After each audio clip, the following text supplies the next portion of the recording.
Welcome to another episode, Pound for Pound Boxing Report, episode 324. I am your host, Michael. Joining me this week once again, our regulars, Gail from Falcon Valley Group and Communities Digital News, Daniel from 4 Boxing News and the Inscriber. What's going on, lady and gent? Good evening, everybody. We probably won't cuss as much as Chris Ariola did on Saturday, but other than that, we'll still be plenty colorful. Well, it'll be multi-language. I'll say that. Excellent. For those who are new to Pound for Pound Box Report, Pound for Pound Box Report, a live YouTube show, podcast, and website discussing all things boxing. The motto is when boxing is good, we'll talk about it. When it's bad, we will talk about it. And we got unfortunately, some pretty bad and disturbing developments during the news segment of our show, which we will talk about later. Bottom line is, if it concerns the sweet science, it will get talked about. If you want to check out any and all information regarding the show, please check out the website, p4pboxingreport.com. Let me repeat that, p4pboxingreport.com. You check all around the page. The top portion of the page, you'll find links to where to find us on most podcast platforms that's RSS feed distributed. We're just about everywhere: Spotify, iTunes, Google Podcasts, Anchor, and any and everywhere else in between. If you continue to scroll throughout the page, you'll find the links to where you can donate. Let donation be the best nation. Got a Cash Me and PayPal donation link. And last but certainly not least, link to my online coaching page. I am an online coach for Beachbody. Please check out my online coaching page and check out the programs on Beachbody On Demand. Whatever your fitness goals, fitness interests, if you're thinking about getting in shape for the summer, if you want to step your game up to the next level, if you want to take part in my Let's Build Together group fitness challenges that I've run throughout the year. I've been a little tardy in terms of doing them on a regular monthly basis, but I will pick them back up. Or if you want to check out the free trial, there's a 2-week trial that runs concurrent throughout the year on Beachbody On Demand. And what that is, for 2 weeks, you get free access to all the programs, all the fitness programs on Beachbody On Demand, whether it's the 6 weeks of the work, whether it's the boxing-based program, 10 rounds, whether it's PYO, whether it's Bar Blend, whether it's Body Beast, the P90X series, the Insanity and the Insanity and Asylum series, Morning Meltdown. It has it all. Again, check out my online coaching page on the Pound for Pound Box Report website. Let's get things going this evening by recapping some fights. Let's start in the place I still affectionately call StubHub. The return of Andy Ruiz. Fought former world heavyweight title challenger Chris Ariola. Very entertaining bout, interesting bout, and I'll go to you on this one, Gail. I'm always start the shows with ladies first. Ruiz, he had his difficulties early on. Ariola was able to land, particularly with the right hand, put him down in round 2. Hurt him a couple times, I thought, in the third round. But you could see Ruiz slowly but surely begin to find himself. I think he was making the mistake of rushing in too much, thinking that he could just, because Ariola is so hittable, I think that Ruiz thought he could just go in there and just basically do whatever he wanted.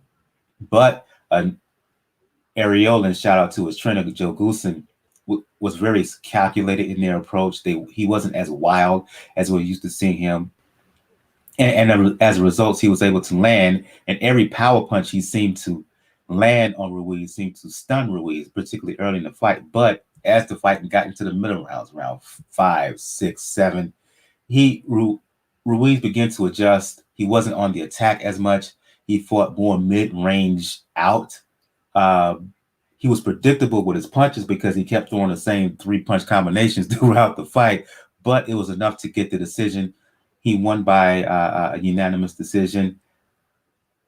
Your take on the performance of Ruiz, your thoughts on Ariola, and particularly what he had to say after the fight, and both talked about wanting to fight again, but David Ortiz was in the audience, and the prevailing thought is that Andy Ruiz will fight Ortiz next.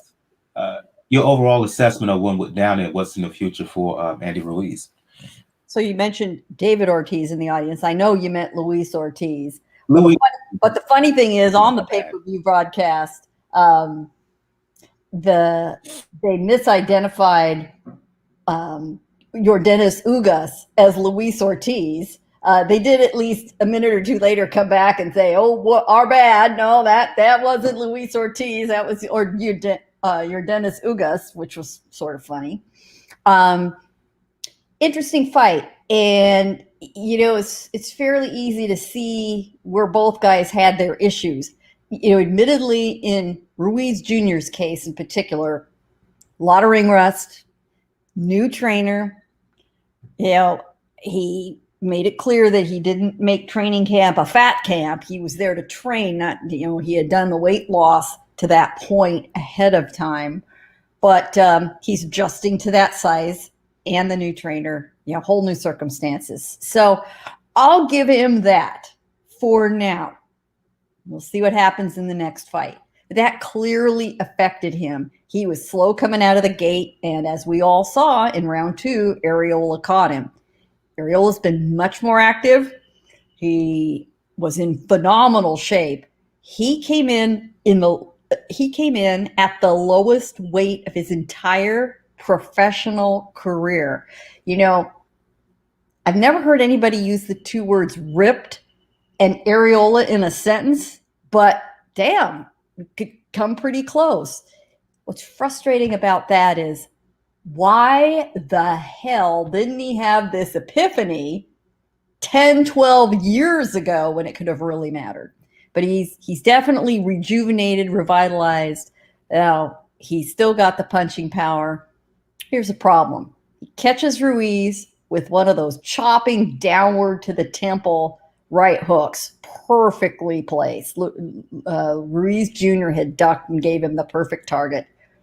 He should have moved in and swarmed him right then. Ruiz Jr. was still getting his bearings in the beginning of the fight, and I don't know what the reason for it was. Errola didn't do that. Later, he did say he was being careful throughout the fight because he knows Ruiz has very fast hands, and he's got a lot of power. So maybe he was gun shy early in the fight to test him, but darn it, that was his best opportunity. Ruiz Jr. was still wobbly in the 3rd round, and he smacked him good. But from that point on, Ruiz Jr. got his bearings enough.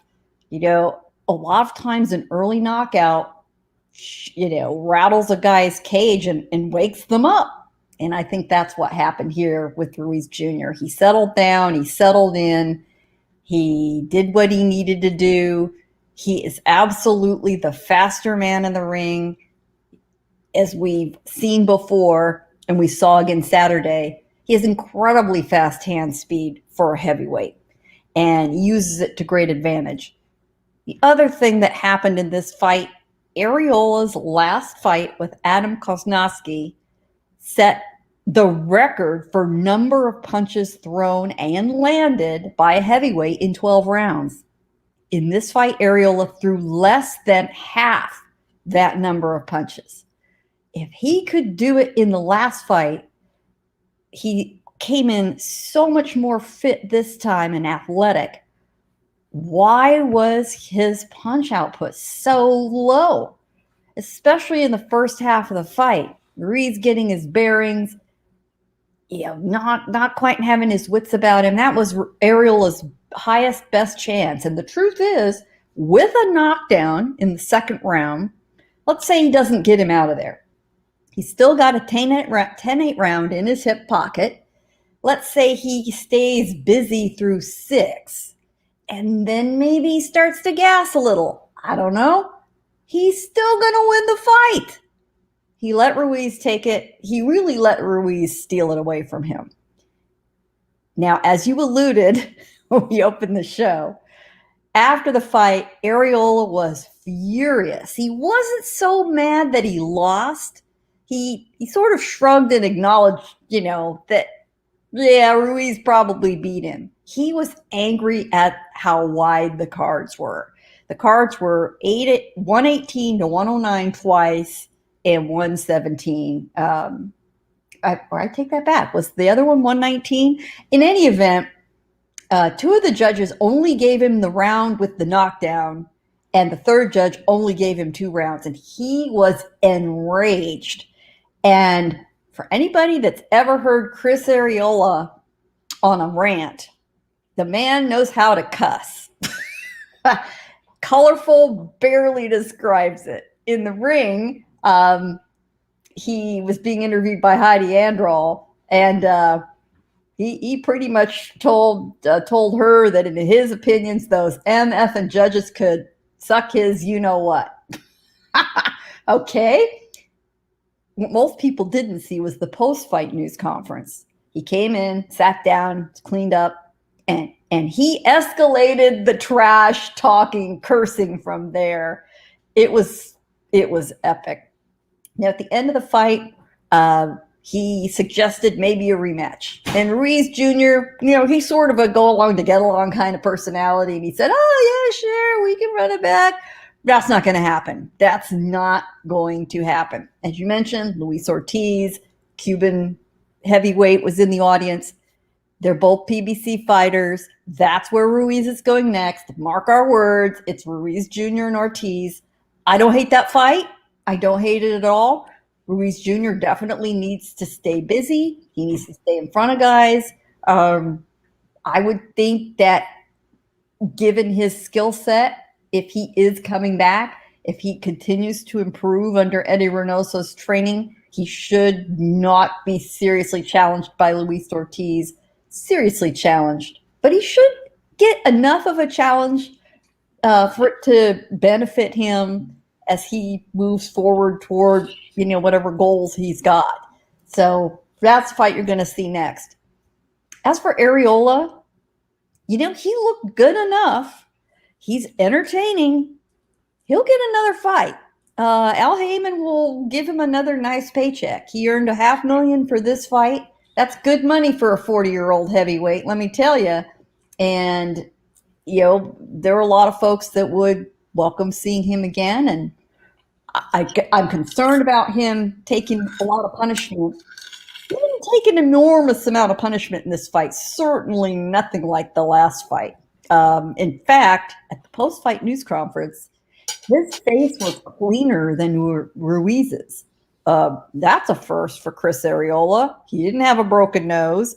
He did seem to suffer a shoulder injury during the fight. That might have contributed to him sort of letting it get out of his hands. But really, at that point, he'd already lost on the cards, the judges' cards, so it didn't matter. He blew it off as no big deal. We'll see in the coming weeks whether he really was seriously injured or not. All in all, pretty entertaining fight. The StubHub crowd loved it. Crazy, almost 4,000 people there. There were almost as many fights in the stands, however, as on the card. But yep. StubHub's always been like that. It's kind of like the boxing equivalent of a Raiders game. What can you say?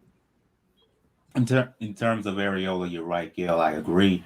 At the very least, he earned himself a couple of more fights because in defeats, he looked reasonably well. He was able to hurt Ruiz on multiple occasions. In terms of Andy Ruiz, I think this reclamation project, if you will, with Reynoso, this camp was about getting him into getting his weight down and getting him into real boxing shape. I think for the next camp, they're going to have to improve in terms of technique, strategy, and application of his skills because left jab, right hand, left hook. Left jab, right hand, left hook. It got to the point where you knew the punches were coming. You could see the punches coming before he threw them, and you knew he was going to throw them before he let the shots off. Luckily, he was in there against a guy who was lacking defensively and is not the fastest guy, right? And is not the greatest counterpuncher. But even in a bout against Ortiz, if he's anywhere close to the fighter he was years ago. Or if he wants to move up, go up and fight the likes of a third fight against Joshua, a Deontay Wilder, or a Tyson Fury, he's going to have to on fixing his tendencies in the ring, because those guys that I've mentioned, they will figure them out, and he will be exploited. So Andy Ruiz, Luis Ortiz, I don't mind that fight. It's a good step up. It's a good next fight for him, and let's see what happens and when it happens, and hopefully it's announced in the upcoming months. I'm going to you, Daniel, to talk about these next two fights. I'm going to combine two fights into one. The reason I'm doing that because one of these fights ended halfway through the first round. That's Erislandy and Lara knocking out a guy by the name of Lamanna in the first round. I think 120 in the first round, and also on the same card you had Sebastian Fundora, right? Extremely tall, 154-pounder, defeating Jorge Cota. In terms of the Lara fight, okay, he won. He knocked the guy out, one punch, chin, ear area, put him down and out. The question in regarding to Lara is, this fight took place at 160 pounds. He has a quote-unquote belt at 154. Moving forward, where do you see him? Do you see him staying at 160, or do you see him dropping down to 154? In terms of Fundora, where did you see him in the 154-pound landscape? He's a string bean at 6'5", but he's exciting. He stays there. He can fight. You look like you can blow him over, but he keeps winning and he keeps pounding these guys out. Well, I missed a Fundora fight, unfortunately, because I was out, but I did catch the Lara knockout. Now, the belt that I think Lara has is a middleweight belt.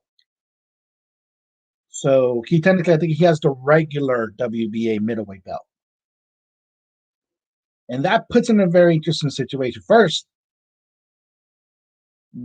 great matchmaking as far as trying to get somebody that has the reputation of Lara, of not exactly being an exciting fighter, giving him a YouTube-type knockout. But now this puts it into an interesting conundrum because you're a middleweight, and you can technically throw a wrench into the potential plans for Golovkin-Murata on New Year's Eve in Tokyo. Because Lara, by having that belt, can say, I should challenge for the full belt. I should challenge Murata. That's an interesting story to see what they're going to want to do, because middleweight, because of how Canelo left it, and because it looks like it's probably the only way you're going to get Jermall Charlo a unification fight at this point. It looks like that's probably going to be the way they're going to go. Like I said, which upsets the apple cart on the zone completely as far as Golovkin. And it could be a somewhat interesting fight, but we know what Lara is. He is what he is. And it wouldn't produce much fibers, but it's an interesting move to see how they're going to position him for the second half of the year.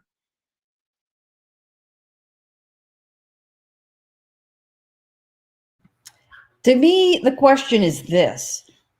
Oh, I'm sorry. I was on mute. Continue on, Gail. I was on mute. My bad. Lara going to stay at middleweight? That's the question, because in the PBC, Fox, Al Heyman universe, there isn't a lot to play with. But you're right, Daniel. It does present the opportunity to fight Jermall Charlo. And then what it potentially offers an opportunity is the winner of that fight fights the winner of what I imagine will eventually be a unification fight between Golovkin and Andrade. And then the two winners there, you end up with sort of a de facto asynchronous tournament. That scenario at middleweight would be very interesting. But all the guys have to cooperate. So you do both sides of the tournament, on the PBC side of the firewall and the zone, matchroom, etc. side of the firewall, and you eventually have the two last guys standing face each other, because then you have a complete division unification, and hopefully everybody can play nice with each other and make the fight happen. But there's a lot of moving parts involved in that. The other option is, yes, he's got this minor belt, but he certainly has a whole lot more fight opportunities at 154. So maybe interesting. But hey, when's the last time you could say you saw an exciting knockout by Erislandy Lara? Yeah, Cornflake got crushed, but still, he did do it. So props to him. As for Fundora, that guy is a freak. And I say that with complete admiration. You can't take your eyes off him. I mean, a 6'6" kid who weighs 154 pounds. And he came in weighing 152.8. I mean, it's not like he's bumps right up against 154 because he's struggling to make weight. He probably had breakfast the morning of the weigh-in. He walked around that skinny. His arms and legs do not look like those of a combat sports athlete. They don't. But wow, the kid has power. He's aggressive. He's fun. You just have to think that as he edges up toward his late 20s, 30, he's going to put on some weight. I mean, come on. He has to. At this point, just keep putting people in front of him and let him have at it. The more experience he gets, the better. It'll be interesting to see if he eventually in the next, maybe 5, 6, 7 years ends up, let's say, as high as 168.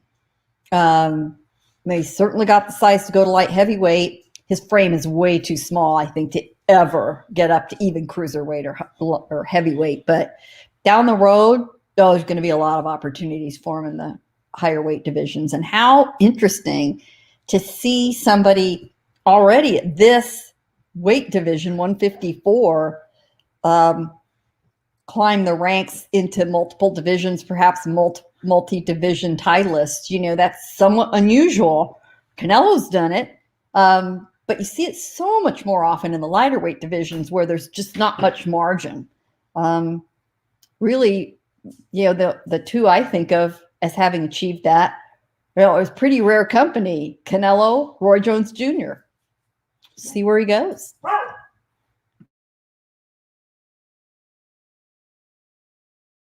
It's going to be interesting. He's going to keeping an eye on him for a couple of reasons. One, because he fights, he's so tall, right? 6'5", 6'6", but yet he likes to stand in the pocket and trade, right? He's not a guy who uses his jab much. Doesn't stay outside much. He likes to have a good old-fashioned tear-up, as the Brits like to say. So he's going to make for exciting fights. But on the other hand, you can see a scenario where he gets clocked and he falls down, goes Tim Burr, and he becomes a forever GIF in the boxing landscape, because it'll be something to see someone that tall, that skinny, get hit on a good time and go down and possibly get knocked out. He's doing good now. He's successful now. There are things that he must improve if he wants to reach championship level, right? And let's see where he goes. I'm going to the UK to talk about these next few fights. Going back to you on this one, Gail. Card in the zone card that took place in Manchester, right? Headlined by former WBO heavyweight champion Joseph Parker, fighting the forever tough, the forever contender, Dereck Chisora. Chisora put Parker down, less than 10 seconds into the first round, with the overhand right.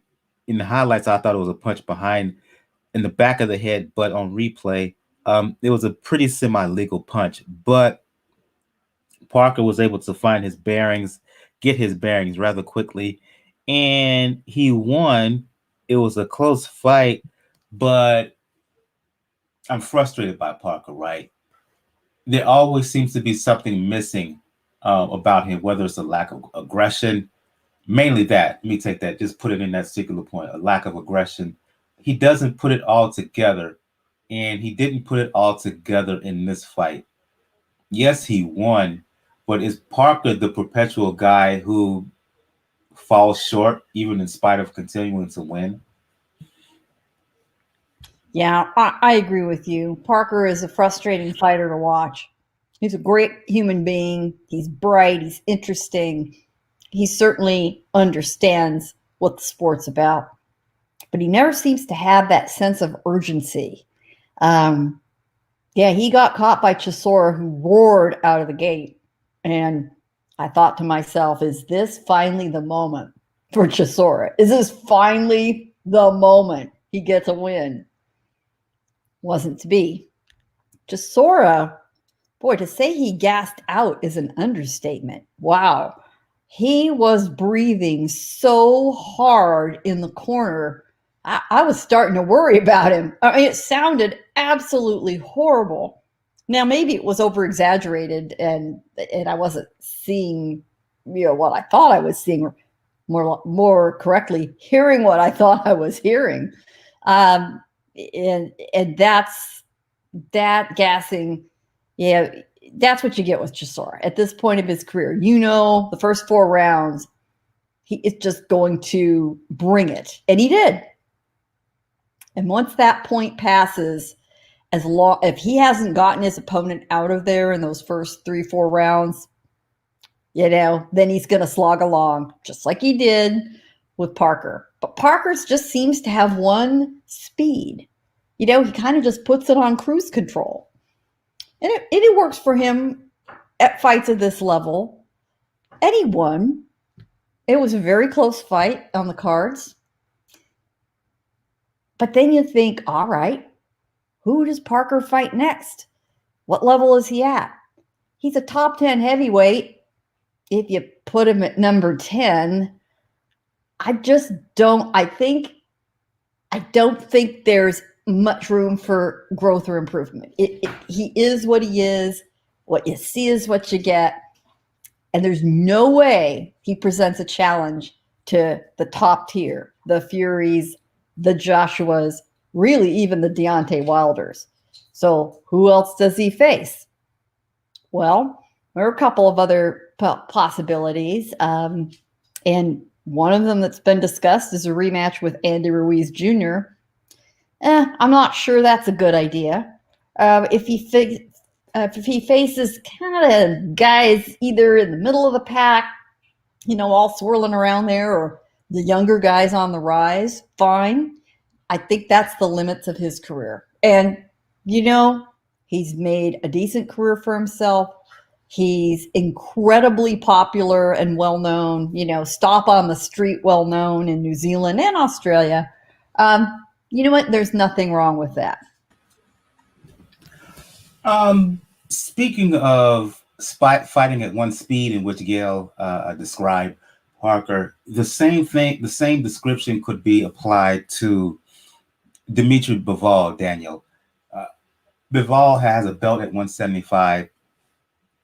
It could be argued that he's the best boxer in the 168 to 175 landscape, even maybe including Canelo at 160. Canelo, who's a champion at 168. But to describe him as dry in terms of his style at times is being polite. He fought a guy by the name of Richards on this undercard of Parker and Chisora. He won.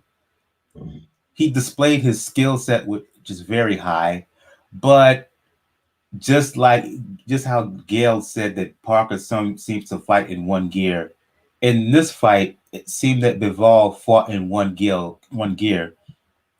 He did enough to win, but I would have liked him to shift into second and third gear. He could have been more impressive. Now, backdrop is that he's coming off of a year and a half more than a year and a half layoff. But given Bivol's ability, given his potential, I still want to see more. And from the highlights that I watched, it was just, yeah. Oh, good old Dmitry. Unfortunately, that seems to be his curse. Unfortunately, and it's worse when you see it live because it still has the same thing as when he fought Iser Chilumba. If he can't knock you out within 3 rounds, his mindset is, I'm just going to coast to the rest of the fight. He had the fight pretty much in hand. Never really, you can say, like, if you looked at it just plainly, no noise, no commentary, he never really had that fight in danger. He never was really put in any actual danger. But then the scorecards happened. And I'll be blunt, UK home cooking almost robbed Dmitry Bivol of the WBA light heavyweight title. Almost. But that should be a wake-up call for him because as skillful as he is, as varying when it comes to offense and defense, as good overall that he is, he needs to know when to finish. Because if he doesn't, unfortunately, his value diminishes. Think about it. He went from headlining HBO cards to not even being the co-main fight on a Dereck Chisora fight. Think about that. Going from headlining HBO to not even being the co-main event on a Dereck Chisora fight. So that speaks volumes to where his position is right now, as far as like the business side of things, because obviously the fight a lot of people want to see is either him with Canelo, because people believe he has a legitimate chance to beat Canelo with the skill set that he has, or a title unification with Peterbiev. And these type of performances don't position him well in starting making fights or even doing the negotiations in these fights. As skilled as he is, as varied as he is, that's unfortunately the thing he has to fix, and he has to fix it now. He suffers from the Sicilian syndrome that we've talked about in the past from Demetrius Andrade at 160 pounds, undefeated, as talented as anyone, but for one reason or another, and part of it is his own doing. He cannot get the big fights at 175, just like Andrade can't get the fights at 160. There's talk about him possibly fighting Gilberto Ramirez in the summer. We'll see where that goes. He has the talent to, but if he wants to test himself, and I think boxing fans would like to see him against the very best, so that means Beterbiev at 175, Canelo at either 75 or 68. Will he get those bouts? Will he get those matches? It's a wait and see at this point. I'm going back to you, Gail, to talk about this third fight that I want to discuss from this DAZN card, and that is Katie Taylor, undisputed women's lightweight world champion. Kind of a rematch of an amateur bout between her and Natasha Jonas. Her and Jonas fought in the 2012 Olympics. I believe they may have fought a couple of times during their amateur days. Jonas is coming off of a tough, close, I think it was a draw against Terry Harper.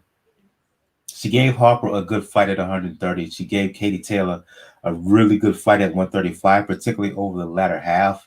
Where I think once she opened up and started to throw more shots, she really found a home. I think Taylor, well, okay, let me put it to you this way. Is this a case where Jonas is being underestimated and she's one of the best women's fighters who doesn't have a belt? Or was this fight a case of Katie Taylor maybe not fighting the most intelligent fight, in short, made this a little bit harder, more difficult than it needed to be? Your reaction to what you saw from the ladies? Well, Taylor faced some adversity when she fought Delphine Pursoon the first time.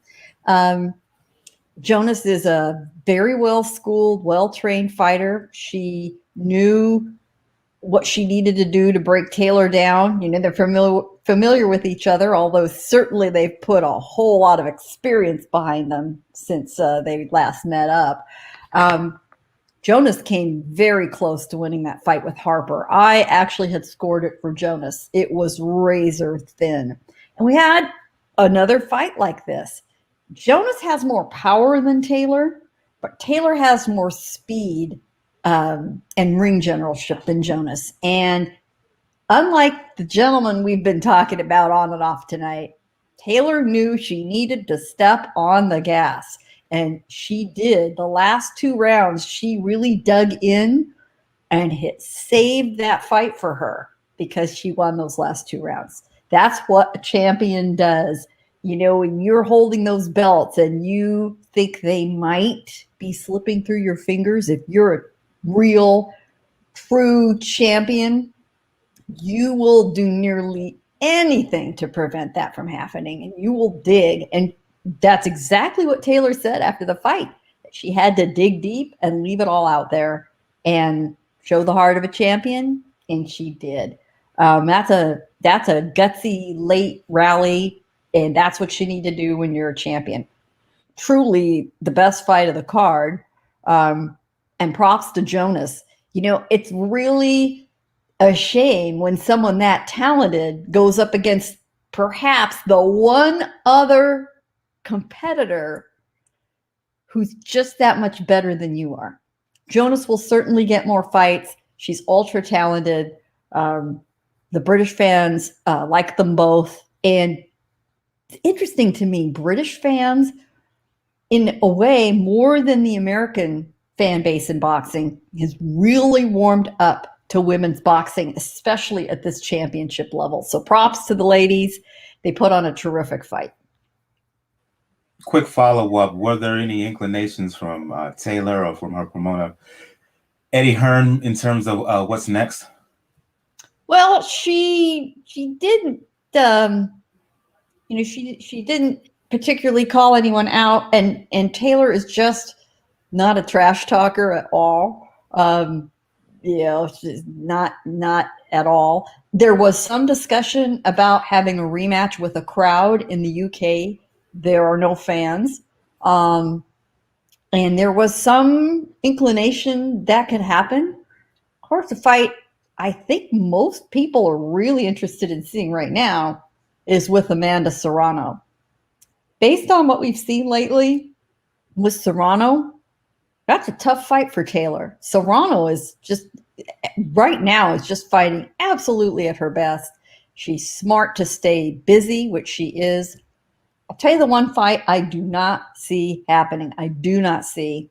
It's not going to be Claressa Shields. Claressa is just too big for Katie, and that would be a huge mistake. Now, the other one that seems like an obvious fight is Jessica McCaskill. I think that's certainly a possibility, but damn, that's a women's murderer's row. Katie Taylor's choices are either Amanda Serrano or Jessica McCaskill. I think that rematch probably sounds pretty good to her right now. But props for her. Saturday, she did what she needed to do. Indeed. And Jonas, she seems to be a bit of a hard luck a woman, losing close. Well, draw with Harper, losing by close to this bout, and it'll be interesting where she goes. Could she get a rematch with Taylor? Could she get a rematch? Well, could it get a rematch with Terry Harper? I don't know what Hearn's going to do, but she's right in there at 130, 135 pounds. So we'll see what both ladies go. Excuse me. More fights to talk about here right quick. Let's go. I don't know if you saw this fight or any of you saw this fight. Whoever did, please do. Let's go to England. Moruti Mthalane, a fighter we've talked about quite a bit here on Pound for Pound Box Report. IBF flyweight champion, still kicking butt and taking names at 38 years old. Well, he ventured over to England, Bethnal Green to be specific, to fight undefeated Sonny Edwards. Edwards was the underdog, significant underdog, but to my surprise, and I wrote about this with Three Kings Boxing. You can check out my work over there on Three Kings Boxing. Shout out to everybody over there. 2K, Bo, Bakari, Big Cool, Red. For the latest and greatest, for the latest source of boxing information, please check out threekingsboxing.com. Um, Edwards, he did enough to get the win. A lot of moving, a lot of boxing. He never, he was never in front of Mthalane all night long. Did a very good job of, if you want to call it stealing rounds, I wouldn't push back against that, but he would land 2-3 punches here and then shift one direction, 2-3 punches here and then shift another direction. If you listen to the corner, he was like, "Don't stand there and try to trade with him. Don't do that. Just get your punches off, score some points, and keep that strategy." For anyone who saw the fight, your reaction to Sonny Edwards pulling off the upset and defeating the grizzled vet Mthalane. You know, this is a performance that Floyd Mayweather would have been proud of. Truly, that I'm not being sarcastic. Edwards kept busy, kept moving. He wasn't going to let those heavy hands get anywhere near him. He'd get in, get out. He admitted after the fact, hey, it might not be pretty or exciting, but I'm hard to beat. Is that a Floyd Mayweather attitude or what? The cards were really interesting. One of them was a shutout, 120 to 108. We had a 118 to 111. And then we had the third card, 115 113. Now they were unanimous, but boy, there's a lot of difference from top to bottom. But really a shocker. Now, Mthalane has not lost a fight in 13 years. 13 years. I'm not sure how many times he's defended that IBF title, but I'd say in general a shitload. Okay, and he was not expected to have any trouble with Edwards. You know, this was step up fight for Edwards, kind of a learn from the master kind of matchmaking. Surprise. I mean, really, a master class. By Edwards in hitting and not getting hit. Well, he was smart enough to keep away. He made it work. It was really a good performance by him. He's got a lot of possibilities now. Mthalane, I'm sure, is still, he's probably still waking up today thinking, what the hell happened? What the hell happened? Mthalane landed on him, from time to time, but he could never connect flush because Edwards kept moving. Young fighters should be shown this fight by their trainers or show them the power of keeping moving, conditioning, being energetic, not being a static target. Phone booth fights are fun for the fans, but these are the techniques that win fights for underdogs like Edwards. There's not much you can add to that, unfortunately. There's not much you can add. That good on Sonny Edwards, like he did enough. Indeed. And again, one of the upsets of the year, of the early portion of the year so far. And is this the last bout for babyface Mthalane? Where does Charlie Edwards go from here? That's we will see. I have to tip my hat to him. I didn't think he would win. I thought it was Mthalane all day. But he proved me wrong. Not the first time admitting it here, and not the last time. I am eating, got a little bit of egg on my face over this bout. So congratulations to Sonny Edwards, as he's now the new IBF world champion at 112 pounds. Let's move on to some news here. And during the opening monologue, I mentioned that when boxing is good, we will talk about it. When it's bad, we will talk about it. And then there will be some bad and very disturbing stuff that will be discussed on the show. And we get ready to hit that portion now, as quite disturbing news took place, developing over in Puerto Rico, as news broke late last week and throughout the weekend that former lightweight contender Felix Verdejo was a person of interest when it came to the brutal murder of Chisora Rodriguez, who was found dead in a lagoon in Puerto Rico. Well, on Sunday, May the 2nd, Verdejo turned himself into authorities, and on Monday he was charged with her murder. I wrote about this for Three Kings, and I'm gonna give a bit of a trigger warning here. The details in terms of the FBI affidavit is quite gory, to the point where I'm not going to read all the affidavits in detail. I read it earlier today, 5-page affidavit.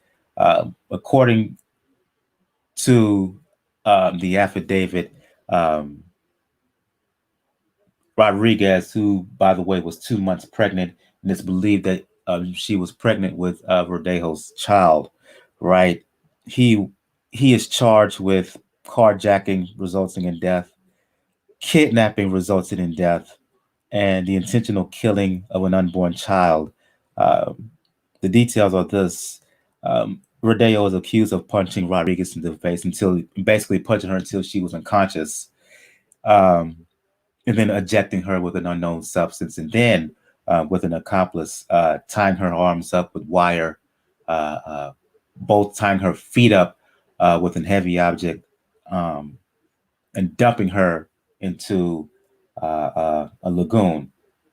There's more details involving that, but again, I'm not going to give them because they're even more graphic than what I described. Now, the charges for Verdejo, they fall into the Unborn Victims of Violence Act of 2004. He could face life sentence or death penalty for the carjacking and kidnapping, and he could face life in prison for the intentional killing of a child, even though there is no death penalty in Puerto Rico. Because this is a federal case, and because of the charges, he could be up for that. He's being held without bond right now. There's been protests all over the island over her death and over the ongoing issues of domestic violence against women. I'll go to you first, Gail. Your reaction to the stunning and horrific news regarding the death of Keshla Rodriguez. And let me say here on behalf of Pound for Pound Boxing Report, I know that Verdejo is the quote unquote story here, but first and foremost, our thoughts and prayers to the family, friends of one Keshla Rodriguez. That's to call this ugly is doing this is injustice. This is above and beyond. Well, of course, we're going to have to liberally use the words allegedly, right? Allegedly, he is accused of all these things. If he did, in fact, do these things, he is a stone cold bastard who deserves everything that he's got coming to him. We don't know. Has to be proven in court. The fact that he turned himself in, I find very interesting. When a friend of mine who's a retired Marine one time said to me, you know, every time a Marine does something horrible, they always identify him as a Marine. Whether or not it had anything to do with his service, whether or not he got out of the Marine Corps 10, 20 years ago, it's still former Marine does fill in the blank of bad thing. And I found myself thinking about that today. You know, here is a professional boxer who at one time was a very hot prospect, you know, all the potential in the world. And so here we have a guy who's done these allegedly horrific acts, and it's all about a professional boxer is accused of blank. What a black eye on the sport in general. Now, there are absolutely, as you point out, bigger things to worry about, like the loss of this young woman, the harm to her family, the hurt that they'll never get over, the shock, and the fact that there was apparently an unborn baby involved, an innocent life besides hers involved. So there are special charges available under federal law to properly punish anybody who kills an unborn baby in that manner. The whole situation to start with, was an ugly situation. This woman was his mistress. I hate that word, but it makes it clear what was happening here. Verdejo was stepping out on his wife. He's still married. He still has a family. If things are going on wrong in your marriage, deal with that and then go do what else you're going to do in your private life. So that's very messy. That's what put the pressure on him, apparently, to try to keep this shut down quiet. It's one thing to be hiding your extramarital affairs with some honey, some hottie out there. But boy, that becomes a lot more difficult when a baby comes along and suddenly you're on the hook legally for support. It's just becomes a big, messy thing to deal with. And apparently he thought this was the way to handle it. What kind of twisted thinking is that? And I can't help but wonder if there were the germs of this sort of mindset as his career started to deteriorate. A lot of people point to a fairly serious motorcycle dirt bike accident that Verdejo had as he was on the rise, and that he's never really been the same since. But if you're determined to come back, let's look at Errol Spence. He survived an accident that rightfully should have killed him. His first fight back didn't look like it ever happened. Verdejo never got there. I think he's just been a hot mess for a long time. We just didn't realize how hot and twisted and mess he really was. What a shame. And in conclusion, if this is all true, the boxing world should absolutely turn its back on him collectively forever. Absolutely. I'll go to you, Dan. You were talking about Gail alluded to the promise that was Verdejo early in his career, came into our visibility representing Puerto Rico at the 2012 Olympics, but more to the point 2014, where he was named Ring Magazine Prospect of the Year. Gail mentioned the motorcycle accident, and in truth, there have been rumblings by folks on the island that there may be some issues there with Verdejo. They were largely attributed to his career in the ring and him maybe not having the discipline, but that may have told a much larger and more disturbing issue here, given the details of this killing of murder, right? Gail used the word twisted. I will add in the word diabolical and sick. This is not good all around, given what we're hearing in terms of him stepping out on his wife and getting this woman pregnant, the details of this death. The feds are in this. This is an FBI case. And they don't miss. Verdejo is in trouble, big time. And to Gail's point, if he's found charged and found guilty, boxing should dismiss this dude forever. He's a bastard for this. So sick bastard.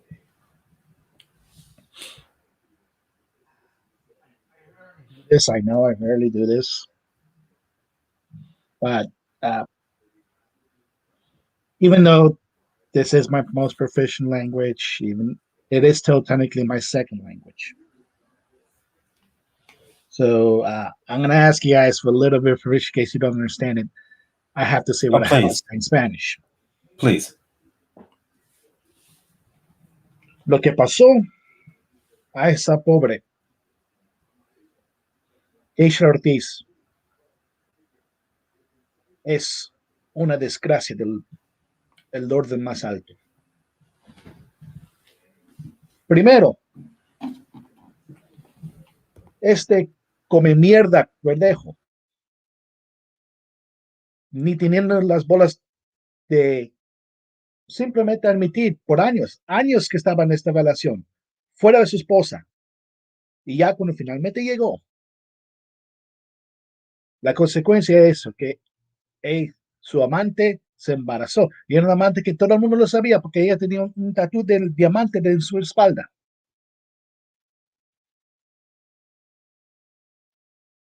Para ver que le iba a decir que iba a tener un bebé con él. Y él tratando de eliminar, hacer lo que hizo. También lo tenemos que decir, tiene que ser aprobado en la corte, de que está correcta en eso, pero para hacer lo que hizo es algo que no tiene palabras en la manera de asco que te da en el alma. Porque también Keishla es una de las últimas víctimas que a lo que está pasando en Puerto Rico ahora mismo. Está pasando un tiempo muy mal de violencia doméstica contra mujeres, asesinatos de mujeres, hasta un punto que el gobernador declaró un estado de emergencia hablando de esto. Keishla Ortiz va a ser la cara de esto. De eso es lo que está pasando en Puerto Rico. Por eso lo ves como en Twitter, en hashtag, lo ves hashtag ni una más ni una menos. Y eso es verdad en eso, porque leer ese papel lo que hizo es algo que no merece. Y la mala cosa es que lo único que vamos a saber es, la única razón que le sabemos es porque Felix Verdejo es la persona famosa en esto, pero él tiene la suerte que se fue a las suertes federales, porque te apuesto que su propio vecindario, la Perla, le iba a mostrar lo que piensa de él, lo que muestra de asesinos, de ese tipo así. Y no hay ningún tipo de reza, no hay ningún tipo de caridad que puedes dar a una persona que hizo lo que hizo, simplemente porque era muy cobarde de un hombre, de admitir a su esposa que no era fiel por años y que iba a tener un hijo o hija afuera de su matrimonio. Que se vaya al carajo.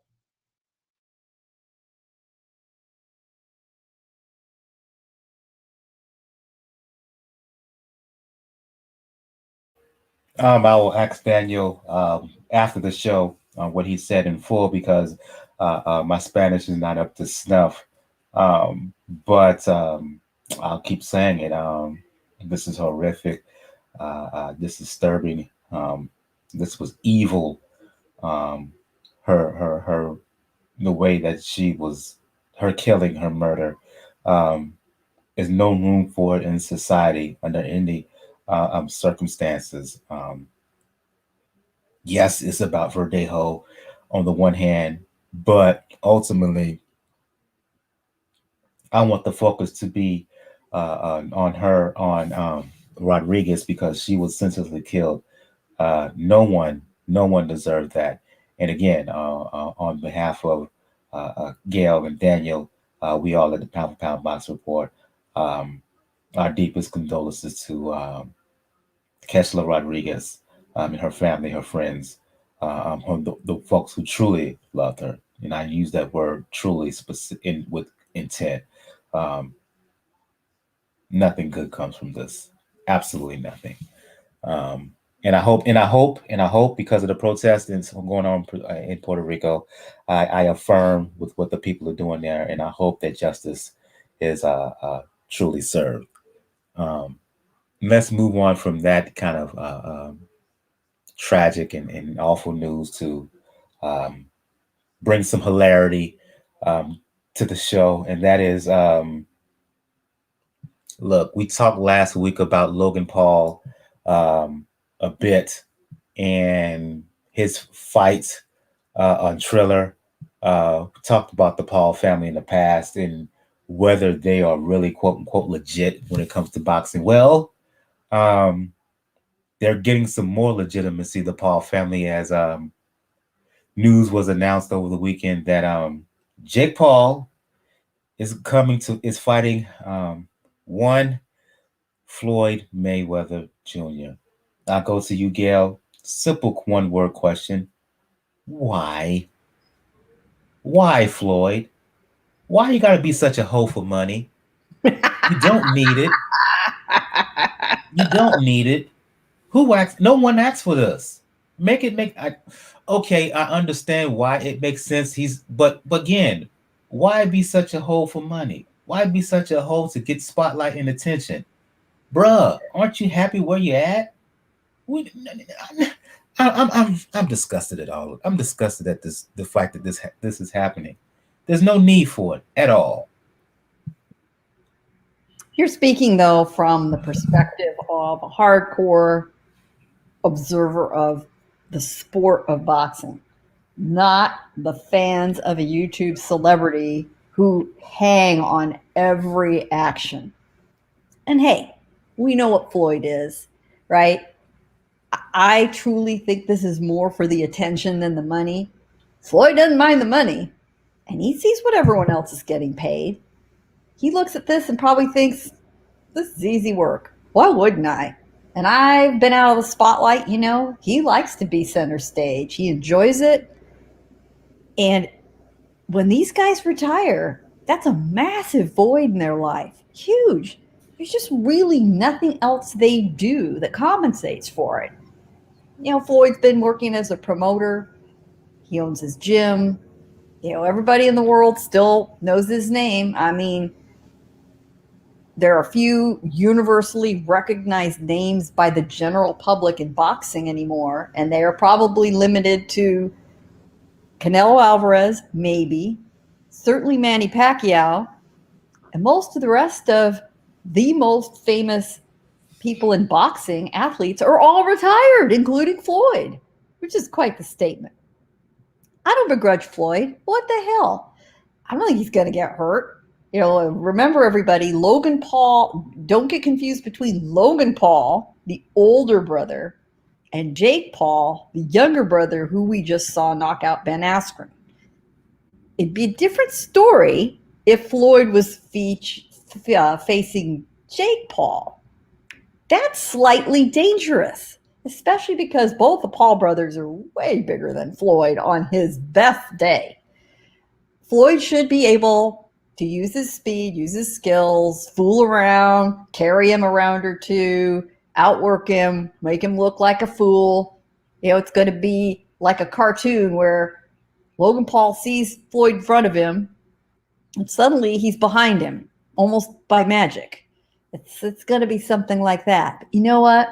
It does not matter to the legions of his fans, the YouTubers. We're all going to be convinced through the buildup that Logan actually has a chance. Now, here's a silver lining for people like you, Michael. I think it's going to be such a grave disappointment that maybe this parade of spectacle fights with YouTube guys making tons of dough on pay-per-view will slow the heck down. And if it does, thanks to Floyd, I appreciate it, Mr. Mayweather. I really do.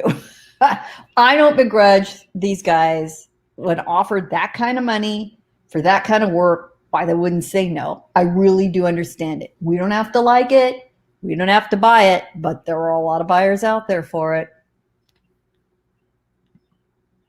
I can understand the fact that there's an audience for this, Daniel.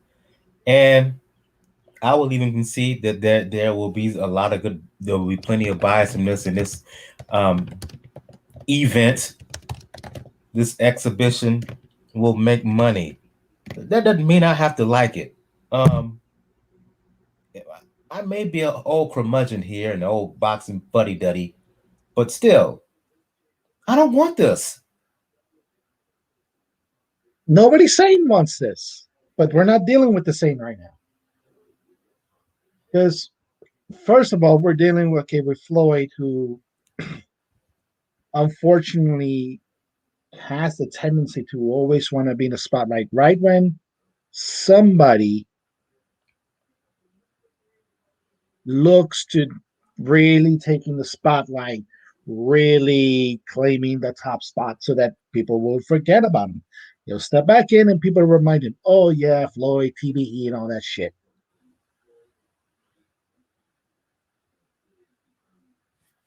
And especially, I guess, if I would get somebody that, when you look at skills wise, you have no chance now. The only thing I take into account when it comes to the Paul brothers is that one of them apparently filmed a dead body in Japan in the suicide forest. I forgot which one it was, but it was one of those two clowns. And anytime that you can humiliate those two clowns, the better for society, because maybe then their fan base will actually say, like, you know what, we're following the clown. Now, part of me wishes those would be PewDiePie, but that's mainly because PewDiePie is out of himself for who he is. But I understand why, but I am hoping, like Gil is, that this is just going to turn out to be so boring, so much like a Floyd centric fight, that maybe Triller says, like, you know what, we don't want to spend enough money like this if this is going to be the case. We're not going to go against people that are recently retired. We're going to go the car crash route or the very, very old route. But yeah, I get it. It's going to make money. The buy rate's going to be good. We don't need it. Floyd doesn't need it. Paul brothers certainly don't need it. They get enough. Hell, Logan Paul's on freaking WrestleMania. I don't think he needs any more exposure.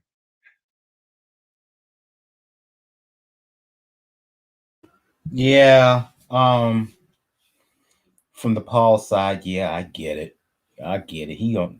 He wants to fight for attention seeking and for money and fans and more followers and whatnot. But from Floyd's side, this is going to be pocket change from him. It is. This is just about attention, and people will eat it up. Will I watch it? Has to be determined. I don't know. But it is what it is. This is boxing in 2021, folks. Take it for what it is, unfortunately. Fortunately or unfortunately, depending on your perspective. Let's move on to preview some fights here. Two main fights I want to preview. Big fight, of course, is May 8th in Texas. Canelo Alvarez defending his unification bout at 168 pounds. Canelo Alvarez defending his BCBA belts against WBO champion Billy Joe Saunders. I'll go back to you on this one, Daniel, because I'm going to bring both of you to talk about these two fights, and then we can start to shut things down. Your favorite fighter, Billy Joe, aka Billy Ho, he got the fight that he wanted. He's a good fighter when he's on his A game. He can box. He's very skilled. He's going to be a tough out, even against Canelo. My question is, and you can follow up as well, Gil. Given the context, given Canelo's goal, given that he's just not the A side, he's the A++ side, right? Are the cards stacked too much in his favor for us to give Billy Joe any real chance here? From a logical standpoint, if you're just looking at popularity, yes. But there's also the fact that for people, like I said, for the hardcore fans, we know Billy Joe Saunders for two things: being a very, very skillful fighter, and for being someone that will fuck up any opportunity that is presented to him. You have to remember how he popped when he had to fight against Andrade in Boston. How that fell through. And even now, when I look at boxing scene, I see a headline says disappointed Hearn. I've done a good job for Saunders delivering the Canelo fight. I see the word disappointed. I already think this fight's imploded. Something happened. Saunders did something stupid. That's the main thing I think about when it comes to Saunders. The fact that for a person that's as skilled as he is, he squanders a lot of opportunities. Now, if he makes it to fight week, well, it is. This is technically fight week, yeah. If he makes it to the fight, then he has a reasonable chance because he's very good when it comes to his footwork. He can be very great defensively, and he's a southpaw, which gives Canelo problems. The situation is going to be, though, you can't prepare for Canelo Alvarez the way you prepared for David Lemieux. The last major fight that you had, that was a statement here on this side of the Atlantic. And Canelo is not just going to be like a brute just coming in straight ahead like a bull in the china shop. He's going to be cerebral. He's going to think, and he's probably going to make Billy Joe also kind of doubt himself in a little ways as far as some of his counters, which puts him against it. I understand why people are betting against Joe the way they are. It is, in many ways, the cards are stacked against them, but a lot of those cards he did put in and stacked them himself. What say you, Gil? Yep, Saunders was mouthing off, whining about how Eddie Hearn went to see Canelo at his camp in San Diego, and he did, before he went to visit Saunders training in Las Vegas. You know what? That sounds like two brothers squabbling to mom about, you are nicer to him than me. Whining. God, that's just ridiculous.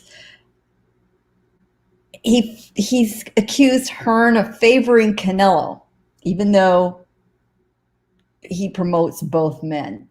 And it really is a bad idea sometimes for promoters to have two fighters at this level in a fight. And Hearn admitted it. He also pointed out, however, this is the last fight he has on his deal with Canelo. Nothing's guaranteed moving forward. Now, what that says to me, alternatively, is, he is being extra nice to Canelo to make sure he re-ups with Hearn. So I'm sure he's treating Canelo with all the respect he deserves. Then I read that Saunders is upset because the ring for the fight this week is going to be a 20-by-20 ring. And he's irritated. He doesn't like it. It's too big. He says it's to his disadvantage. Everything's being stacked against him. He's complained about who the judges are, even though, according to reports, according to Hearn and others, that Saunders and his team were told long ago when he signed for the fight there was not going to be a British judge out of the three, and that the judges are completely under the discretion of the commission in Texas. Well, now he's bitching about that too. Bitch, whine. Get in there and do what you need to do. But with all of these distractions, that's a problem. Canelo, love him, hate him. You're a fan, you're not a fan. He is focused. He's relentless. He does what needs to be done. He gets in there and he does his business. And that is in large part why he's so successful. He's very controlled. And maybe Saunders will win the first few rounds. That frequently happens when Canelo gets in front of somebody whose style he needs to look over, adjust to. He gets a read. He'll take that first round or two, just settle in. He is not concerned about losing a round or two at the beginning. And then he starts to pick his opponent apart. And that's exactly what's going to happen here. He'll make it an ugly loss for Saunders. Saunders has really only had one impressive fight against somebody very predictable, with no wrinkles to his game at all in Lemieux. Canelo can fight in multiple styles. If one thing isn't working, he's a master of adjusting in the ring. I don't think Saunders has a ghost of a chance. But all you British fans, all you UK fans, good for you. Back your guy. Just don't be too disappointed when the clock strikes midnight wherever you are on Saturday, because he'll be done. And Daniel, I can't wait to hear from you after that happens. One more fight to talk about before we start to shut things down, and that is Elwin Soto, who has a title at 108 pounds WBO version, fighting a guy by the name of Takayama, who, for those who don't know or don't follow the smaller weight fights, Takayama, he's a low-key, highly accomplished guy at that weight. I think he has three-time IBF champion at 105 pounds. He's moving up to 108. Please give me the time to discuss this fight. Do not be surprised if Takayama, put it this way, if Takayama wins, do not be surprised, because I'm here to tell you right now, he has a heck of a shot. His only drawback is it's been reported that he only had 3 weeks to train for this bout. This bout was kind of heard along in the negotiation table. But if it's just based on skill set and their ability, Takayama, he has the experience. He's older. He has the experience and he has the speed to hang in there with Soto. I haven't liked Soto and how he looked in his two title defenses since he won the belts against Adrian Acosta. He's looked ordinary in his first two title defenses. And if he comes in there half stepping against Takayama, he will get beat, because Takayama, fast hands, fast feet. He's adopted his style over the years. He used to be kind of a boxer, whatnot. He's more mixes his attack. He can box on the front foot. He can box on the back foot. I just think that if he's in good enough shape, because the ability is there, the boxing memory is there. He knows what to do. Do not be surprised if he wins this bout. I just think he has the ability to outbox and out hustle Elwin Soto, who's been in his title defenses. To me, he's been fighting a little bit too cool for school, particularly in his last fight, last winter, last fall, late 2020 it was when he last fought. So I think we're going to end the show on that note.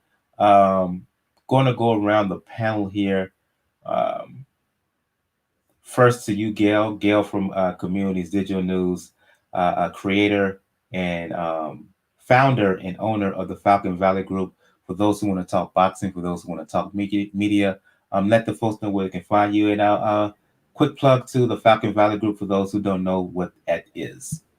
That is my PR firm based in San Diego. My skills that pay the bills outside the boxing arena and the pound for pound boxing report. But where I do my boxing business is my regular column for Communities Digital News, which is COMM, COMM, Digi News.com.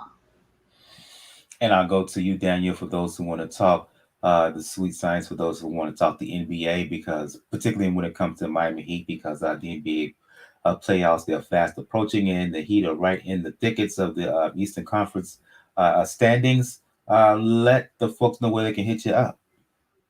You can find me, folks, on Twitter, Rawkus99, RAWKUZ99. Like I said, and this Wednesday, Joe Francis and me are going to be back at it. We're definitely going to be discussing the Canelo fight. And I know that we're going to, unfortunately, have to talk about Verdejo again, but it's going to be an interesting discussion, to say the least. Yeah, absolutely. For those who want to talk music, sports, fitness, you know what it is with me on Twitter, Brother JR at Brother JR76. As I said at the beginning of the show, if you want to find out all information regarding Pound for Pound Boxing Report, the website is the place to go to. P4pboxingreport.com. Let me repeat that, P4pboxingreport.com. All information is there throughout the page. Where to find us all over RSS Fed distributed podcast places like iTunes, Spotify, Anchor, and any and everywhere else between. Please check us out on iTunes. Make sure you follow us on iTunes and Spotify. Make sure to make sure to leave a review on iTunes in particular. 5-star review will get read. I would love to hear your opinions of the show, what we're doing good, what we can do to improve, and to get better, as well as any boxing commentary and whatnot. And I'll fail to mention this. If you want to email Pound for Pound Boxing Report with any questions or comments, you can email us at p4pboxing at p4pboxingreport.com. And repeat that. If you want to email us, please hit us up, p4pboxing at p4pboxing.com. On the website, you can find us where find us all over social media as well: iTunes, Twitter, Facebook, Instagram, Tumblr, where you can donate. Let donation be the best nation. Also, where you can hit me up on my online fitness coaching page. If you like what you've heard on YouTube, this either live or later on for those who will check it out, please make sure you subscribe. Please make sure you hit that like button. On the next episode, we will do a recap of the May 8th card in Arlington, Texas. It's focusing on Canelo Alvarez, his bout versus Billy Joe Saunders, the Elwin Soto, Katsunari Takayama fight, and we will do a preview of fights on the weekend of the 15th, 14th, and the 15th, the days to be specific. We may talk Heather Hardy. She's making her return to the ring on UFC Fight Pass. That's on the 14th in Tennessee. We may talk about that. Melissa St. Ville is fighting on the undercard there. On the 15th, and Luis Nery, one of the more controversial figures in the sport, defending his WBC belt at 122 pounds. On the undercard, the return of Daniel Roman, who was former unified champion at 122 pounds. Those two will be fighting. Luis Nery will be fighting Brandon Figueroa. Roman will be fighting Ricardo Espinosa Franco. Those two bouts will be on Showtime. Also on the 15th on the DAZN card in Manchester, the return of Terry Harper. Unification bout, women's unification bout, as she's putting up her WBC women's 130-pound title on the line against long reigning, I think the longest reigning champion in the sport, man or woman, Hyun Min Choi. Won the world. For those who don't know, Choi, she won the WBA 130-pound title in her professional debut at 18 years old. She's 30 now, so she's been a champion for 12 years, ladies and gentlemen. 12 years. Those two are going to be getting it on. Women's unification bout on 30 pounds, on the card of that, you got Joshua Buatsi. And so we'll be talking about all of those bouts. Been a very heavy show in sports, and particularly the discussion about Verdejo. And again, I have to say this again, the just horrific events that led up to the murder of Keshla Rodriguez, just justice for Keshla Rodriguez and Verdejo. I'm not going to repeat what I said. For those who are listening after, you heard what I said earlier. Just tragic events. So that was the heavy point. Got some hilarity in there in terms of Floyd and Logan Paul. So it was kind of the emotional gamut all around. I want to thank everybody who listened. I want to thank Gail. I want to thank Daniel. Shout out to Jacob. Shout out to Gus. Shout out to Bo, the folks at Three Kings. Shout out to regular listeners like Lisa, Unrivaled, and everybody else. This has been episode 324 of Pound for Pound Box Report. I am your host, Michael. We will see you guys next time, next week, hopefully. Everyone have a good evening. Good night.